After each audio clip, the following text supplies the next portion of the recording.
سید حضرات اور آپ تمام حاضرین، میرے مقالے کا موضوع ہے آزادی کے ابتدائی 25 سال اور اردو شاعری۔ سر اس سے پہلے میں 2 کتابوں کا ذکر کرنا چاہتا ہوں۔ ایک محمد حسن صاحب کی کتاب ہے ہماری شاعری، مشترکہ تہذیب کے حوالے سے جو انہوں نے شاعری کا کلیکشن کیا ہے۔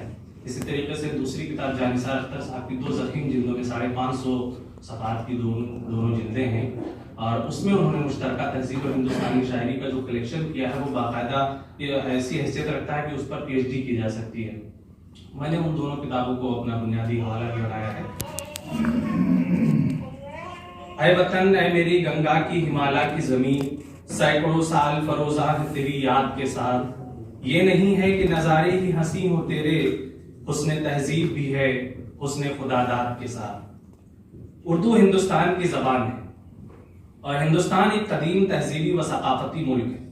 ہڑپا اور موہنجودڑو سے شروع ہونے والے اس تہذیبی ارتقاء کا سفر مختلف مراحل سے گزرنے کے بعد آج بھی جاری ہے۔ اس دوران نہ صرف قومیں بدلی بلکہ ریاست و حکومت، جغرافیائی حدود، نظام معیشت، اشیاء خردونوش اور طرز زندگی میں بڑی تبدیلیاں واقع ہوئیں۔ لیکن تغیرات کے اس سیل رواں میں جو شے پانی کی طرح ایک علاقے سے دوسرے علاقے، ایک قالب سے دوسرے قالب، ایک لغت سے دوسری لغت اور ایک بولی سے دوسری بولیوں میں سفر کرتی رہی، وہ ہندوستانیت ہے۔ اس ہندوستانیت کے ازلی نقوش علوم و سائنس کے دوسرے تحفظات کے مرہون منت ہو تو ہو، لیکن زبان اور بالخصوص ہندوستانی زبان کے ضرور ہیں۔ یہاں جب میں لفظ ہندوستانی زبان استعمال کر رہا ہوں تو اس سے میری مراد اس زبان سے ہے جو ہند آریائی کے بطن سے پھوٹ کر سنسکرت کی آغوش میں پلی بڑھی، پراکرت اور اپبھرنش کے ساتھ کھیلی اور مغربی ہندی کی مختلف شکلوں یعنی برج بھاشا، ہریانوی اور کھڑی بولی میں ظاہر ہوئی۔ اس سفر میں اس کا نام بھی تبدیل ہوتا رہا، ہندوی، ہندوستانی اور ریختہ سے نکل کر آج یہ زبان اردو کے نام سے جانی جاتی ہے۔ اردو شاعری کے بابا آدم امیر خسرو نے اسے جس نہج پر ڈالا تھا اور جسے لے کر کبیر، قلی قطب شاہ، ولی دکنی، نذیر اکبر آبادی، میر غالب اور بھارتیندو ہریش چندر وغیرہ آگے بڑھے، وہ روش آج بھی مان نہیں پڑی۔ تحریک آزادی میں اردو صحافت اور انقلابی شاعری کو روحانی طاقت کا درجہ حاصل ہے۔ ہندوستان کے تئیں اردو شاعری کی وفاداری، بیداری اور یکجہتی کا درس آزادی کے بعد بھی جاری رہا۔ اردو شاعری نے یہ ثابت کیا کہ اس میں محض گل و لالا اور لب و رخسار کی باتیں نہیں، بلکہ وقت آنے پر تلوار و تفنگ، بیداری و محاذارائی اور شجاعت و یکجہتی کا بھی درس دیا جا سکتا ہے۔ چنانچہ آزادی کے محض 2 سال بعد 1949 میں پاکستان کی جانب سے جب جنت نشا کشمیر میں چھیڑ چھاڑ کی کوشش کی گئی اور بدامنی پھیلانے کی غرض سے قبائلیوں کو کشمیریوں کے بھیس میں سپاویلی اور ٹھاٹھوچک کے راستوں سے کشمیر کی وادی میں داخل کیا گیا، جسے بلاخر ہندوستانی فوج نے بروقت کارروائی سے پسپا کر دیا، تو اردو کی وادی سے آواز آئی، جاگ اے وادی گل، دیکھ وہ برف کے چشموں کے قریب، کتنے سیاد کمی گاہ میں گھس آئے ہیں، کتنے گلچین تیری عظمت کو ہریسانہ نگاہوں سے کھڑے تکتے ہیں، کتنے جلاد لیے تیرے ہوس سر قلم کرنے کو آئے ہیں گل و لالا کے، جاگ اے وادی گل۔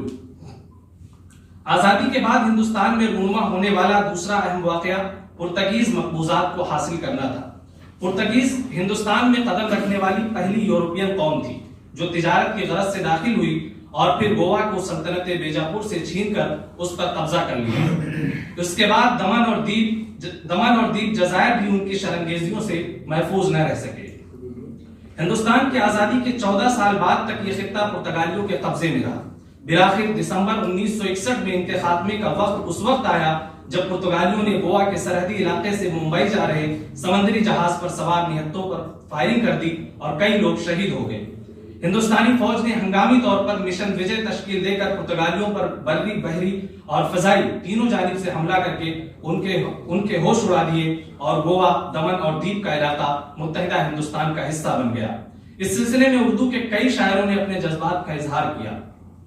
پرتگالیوں کے ظلم کی داستان بیان کرتے ہوئے تلوک چند محروم لکھتے ہیں، گھوڑوں پہ ہیں سوار ہوا کے ستم شعار، قائم نہیں ہے روزے جزا کے ستم شعار، کیا سامنے نہ ہوں گے خدا کے ستم شعار، ٹھہریں گے مستحق نہ جزا کے ستم شعار، دشمن ہے گرچہ صدق و صفا کے ستم شعار، کب تک ستم کریں گے گوا کے ستم شعار۔ ظلم و ستم کی یہ داستان بیان کرنے کے بعد شاعر کا لہجہ تلخ ہو جاتا ہے اور وہ تہدید آمیز لہجے میں کہتا ہے، برسائی ہیں انہوں نے نہتوں پہ گولیاں، ڈائر کی طرح خود کو سمجھتے ہیں کامرا، لیتے ہیں اہل ہند کی غیرت کا امتحان، ایک آگ بھی ہے بحر اہنسا کے درمیان، سن لیں یہ بات کان لگا کے ستم شعار، کب تک ستم کریں گے گوا کے ستم شعار۔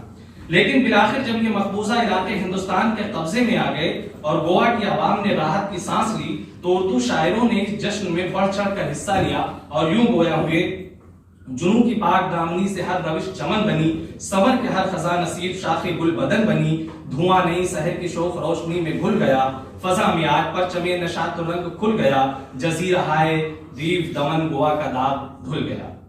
آزادی کے بعد رونما ہونے والے ناخوشگوار واقعات میں تیسرا اہم واقعہ 1962 میں گلوان وادی میں چینی فوجیوں کا اچانک حملہ تھا۔ اس سے قبل ہندوستان اور چین کے تعلقات کئی زمانے سے چلے آ رہے تھے، یہاں تک کہ ہندوستان ان پہلے ممالک میں سے ہے جس نے چین کی عوامی جمہوریت کو تسلیم کیا تھا، لیکن چین کو بنیادی طور پر ہند تبتی سرحد کے مسئلے پر اختلاف تھا۔ چین نے تبت کو جب اپنے علاقے میں شامل کیا تب بھی ہندوستان نے کوئی اعتراض ظاہر نہیں کیا، لیکن 1958 میں جب چین نے اپنا نیا نقشہ جاری کیا تو اس میں لداخ، نیفا اور اتر پردیش کے کچھ حصوں کو چینی مملکت میں دکھایا گیا۔ اس وقت ہندوستان چین کی بدنیتی سے واقف ہوا۔ اس سلسلے میں ہندوستان اور چین کے رہنماؤں کے درمیان خط و کتابت جاری ہی تھی کہ 20 اکتوبر 1962 کو چینی فوج نے گلوان وادی میں ناگہانی حملہ بول دیا۔ ہندوستان اس ناگہانی حملے سے نپٹنے کے لیے فوراً اٹھ کھڑا ہوا۔ ملک کا ہر فرد اس حملے کے خلاف سینہ سپر ہو گیا۔ اردو شاعروں نے اپنے قلم سے انقلاب، بیداری اور اثار کا جذبہ پیدا کیا۔ اس سلسلے میں کئی نظمیں لکھی گئیں، صفحے کے صفحے سیاہ کیے گئے اور چینی فوج کی خباثت کو بے نقاب کیا گیا۔ اس صورتحال کے متعلق آنند نارائن ملا اپنی نظم لہو کا ٹیکا میں لکھتے ہیں، روپہلی برف پر ہے سرخ خون کی آج ایک دھاری، سحر کی نرم کرنوں نے یہاں دوشیزگی کھوئی، ہوئی آلودہ یہ معصوم دنیا افسراؤں کی، اب ان ناپاک دھبوں کو مٹا دینے کا وقت آیا، وطن پھر تجھ کو پیمانے وفا دینے کا وقت آیا۔ جانثار اختر نے نظم ہم ایک ہیں لکھ کر ہندوستانیوں کے دلوں میں یکجہتی کا جذبہ جگانے اور دشمنوں کے خلاف انہیں سفارہ کرنے کا کام کیا۔ یہ وقت کھونے کا نہیں، یہ وقت سونے کا نہیں، جاگو وطن خطرے میں ہے، سارا چمن خطرے میں ہے، پھولوں کے چہرے زرد ہیں، زلفیں فضا کی گرد ہیں، اونڈا ہوا طوفان ہے، نرغے میں ہندوستان ہے، دشمن سے نفرت فرض ہے، گھر کی حفاظت فرض ہے، بیدار ہو بیدار ہو، آمادہ پیکار ہو، آواز دو ہم ایک ہیں۔ کیفی اعظمی نے نظم بت شکنی لکھ کر قدیم ہندو چین کے تعلقات یاد دلاتے ہوئے چینیوں کو شرمسار کیا اور انہیں تنبیہ بھی کی۔ پوجا تھا تمہیں بت کی طرح ہم نے کسی دن، گو جہاں پہ عقیدت میں کئی بار بنی بھی، ایک بات سمجھ لو گے تو کھل جائیں گی آنکھیں، پوجا ہے تو آتی ہے ہمیں بت شکنی بھی۔ اس کے علاوہ سید حرمت الاکرام کے نظم ہمالیہ کی جانب چلو، اجمل اجملی کی پھول زخمی ہے، مجروح سلطان پوری کی چین کی پیما شکنی کے نام، نریش کمار شاد کی شاخ گل ہی نہیں، ظفر گورکھپوری کی دوستو آؤ سوئے ہمالیہ چلے، اعجاز صدیقی کی ناگزیر، کیفی اعظمی کی فرض وغیرہ اسی سلسلے کی اہم نظمیں ہیں۔ اردو شاعروں نے جنگ و جدل کے مقابلے میں امن و آشتی اور صلح کو ہمیشہ پسند کیا۔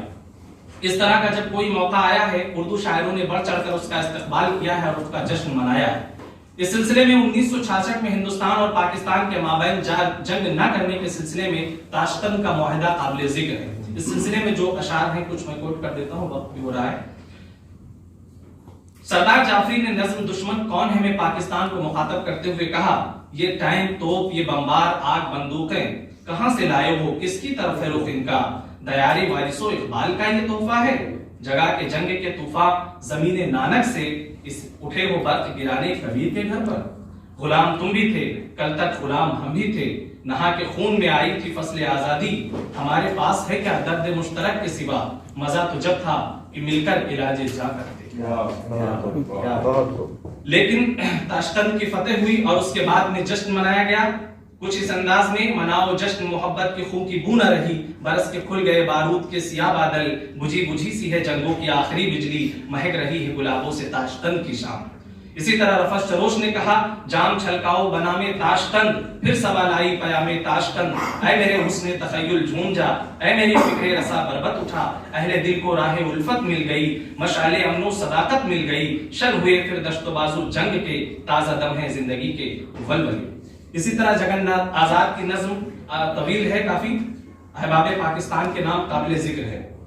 اس کے علاوہ میں نے بنگلہ دیش جب بنا اور بنگلہ دیش پر جو ظلم و زیادتی کی جا رہی تھی، مشرقی مغربی پاکستان کا قضیہ چھڑا، اس کے بعد میں اردو شاعروں نے جس طریقے سے بڑھ چڑھ کر کے بنگلہ دیش کا ساتھ دیا اور ان کے ساتھ دوستی نبھائی، وہ بھی قابل ذکر ہے۔ اس کے حوالے سے بھی میں نے اشعار کوٹ کیے ہیں، نظموں سے کئی مثالیں دی ہیں۔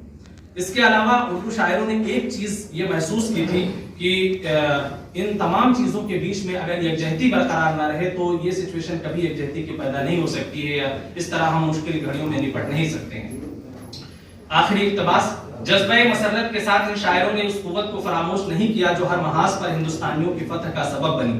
اس قوت کا نام قومی وحدت اور یکجہتی ہے۔ متعدد شاعروں نے اسے اپنا موضوع بنایا۔ شمیم پرہانی کی نظم ندی کی آواز اس کی بہترین مثال ہے۔ نوائے شنکر سے دل کے شیشوں میں شعلے عشق ڈھل رہے تھے، فقیر نانک کے سوز دل سے چراغ راہوں میں جل رہے تھے، پیام چشتی کی روشنی میں ملے جلے پاؤں چل رہے تھے، یہ متحد پاؤں کی نشان ہے۔ اس کے علاوہ رفعت سروش کی بھی نظمیں اس سلسلے میں ہیں۔ اس طرح اردو شاعری نے آزادی کے بعد بھی ہندوستانیت کو اپنے سینے سے لگا کر رکھا ہے۔ عرض ہندوستان کے سینے پر لگنے والے ہر زخم پر اس کی آنکھیں بھیگی ہیں۔ مصیبت کی ہر گھڑی میں اس نے جذبہ ایثار پیدا کیا ہے اور خوشی کے لمحات میں جھوم کر رقص کرتی نظر آئی ہے۔ یہ رقص وہ ہے جس میں یکجہتی کے گلال اڑتے ہیں، قومی منافرت کا دہن ہوتا ہے اور محبت کی سوئیاں تقسیم ہوتی ہیں۔ شکریہ۔